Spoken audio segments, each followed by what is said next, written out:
আসসালামু আলাইকুম, সবাই কেমন আছেন? আমি আলহামদুলিল্লাহ খুবই ভালো আছি।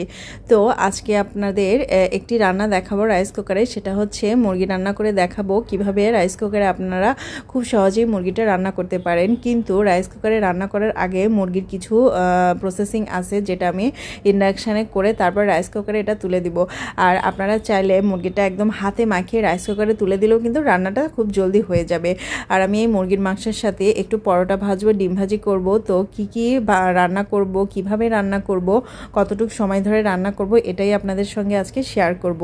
আর আমি এখানে মুরগিটা ইউজ করেছি ফার্মের মুরগি, আর ফার্মের মুরগি এখানে আমি 2 কেজিরটাই নিয়েছি। আর ফার্মের মুরগি যখন আমি রান্না করি, একটু বেশি করে রান্না করি। এটা এখন প্রায় প্রতিদিনই বৃষ্টি হচ্ছে, আর বৃষ্টি হলে কিন্তু মুরগির মাংস বা গরুর মাংস যে কোনো ধরনের মাংস একটু খেতে ইচ্ছে করে, ঝাল ঝাল করে রান্না করব।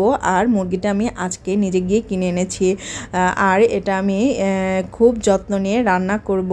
আমার এটা কখনো রাইস কুকারে রান্না করা হয়নি, এই প্রথমবার আমি